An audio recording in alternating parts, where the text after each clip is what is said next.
All right, ladies and gentlemen, welcome back to Raiders Daily, where we post daily Las Vegas Raiders content. If that's something you enjoy this video, be sure to hit that like button, hit that sub button. We're less than 300 subs away from 2,000, man. Appreciate all the love. Let's try and hit 50 likes on today's video. That'd be dope. I want to talk about a rookie. His name's Parham. The offensive line, the right tackle to be specifically, that the Raiders took in the third round with the 90th pick. So, that was kind of, a lot of us were thinking, cornerback, offensive tackle. Those were kind of where a lot of people were leaning as far as Raiders' first selection goes. Obviously, didn't have the first pick or the second round pick in this year's draft. So, you're trying to get quality level starters here. And Dylan Parham being the 8th ranked interior lineman in the draft, that's pretty solid. So, the Raiders last season, they drafted Alex Leatherhead, who, former Alabama tackle. That was kind of the, solution for right tackle at the time being. Obviously, it was a completely different roster. I feel like Raiders, now the expectations last year, let's make the playoffs. Expectations this year and years to come. Honestly, I'm not just trying to hype you guys up. Like, I really genuinely believe the Raiders are legitimate playoff contender, Super Bowl contenders here. I think they're going to make a deep playoff run. If it's not this season, it's just the start of it, man. I love the moves that they made defensively. Offensively, I love the Devontae Adams trade. Made a video about it yesterday. Like, I trust in Derek Carr. I'm excited for at least one more season of Josh Jacobs. I'm going to try and soak it all in because I think he's a dog. I love the new coach. I love the new coaching staff. McDaniels, I think, is perfect for it. And I think he's honestly kind of their wild card. He might, the X factor, if you will. Like, I don't think enough people talk about McDaniels, not so much because, they don't like the move or respect the move. I think it just kind of goes below the radar. Like, it's kind of, like, it's super exciting. It's super exciting. There's a little bit of nerve in there, but I would say it's like a good anxious, like a good feeling to have. I really think McDaniels is that guy. So, with Dylan Parham, the hope is day one starter.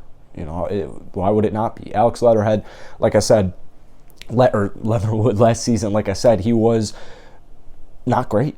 I mean, I've got his stats right here. 14 penalties and 8 sacks allowed. So, starts at the right tackle position. They move him interior-wise. We're going to see if Parham is the right tackle or if he's going to be at the guard position. But the good news is, you've got Leatherwood and you have Parham now. So you have versatility. And by the way, those aren't the only two guys. Those aren't the only two young guys. So with the Raiders ranking 28th in offensive line last season, they should have made some moves, which they've been making moves. They've been signing some guys. They obviously got some in the draft, but the hope is with this new coaching staff specifically, or especially, I should say, that you continue to just have the development of these players. You stay healthy. Stay healthy, further develop, further progress. Like, that's kind of the hope. That's the plan here. So I have a hard time imagining. To be honest with you, I don't think the Raiders are going to have like a lights out offensive line next season. I think it's more of a work in progress. I think they're establishing the culture, heading in the right direction. But as we saw with the Cincinnati Bengals, like it's just got to be serviceable. Just because there's no clear. It's not like you've got the Cowboys, 5 superstars out on the offensive line. Not saying the Cowboys have 5-star offensive linemen, but you get what I'm saying. You don't need superstars necessarily. You just need it to work. You need the team to work. You need the players to work within each other and protect that quarterback, get that ground game going. So if Jacobs was able to do what he did last year, Derek Carr was able to do what he did last year, it should only get easier. It really should only get easier. So we have a tweet here. This is from Brandon Thorne of the Bleacher Report scouting department, so take it as you will, but Parham's mobility, core strength, and ability to sustain and control defenders once latched provide a strong foundation as a run blocker. He also has the competitive toughness to finish blocks consistently. So, yeah, like I said, man, Josh Jacobs technically had a down year last year, but like I said, when you throw in kind of everything considered, kind of granted the way the offensive line was last season, I would say he did just fine. So you got a run blocker here, and then like I said, your first round pick, Alex Leatherwood. I'm hopeful for him. I'm very hopeful for him. Sometimes it takes these guys at least a season to get used to the NFL speed and how the NFL works. So that's it for today, man. Let me know what you guys have to say. Obviously there's other guys down below.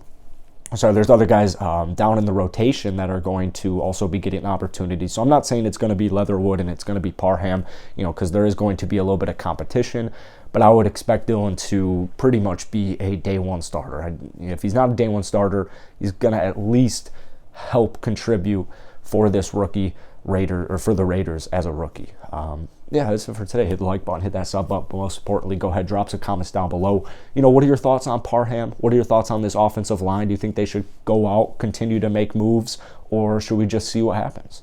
Peace.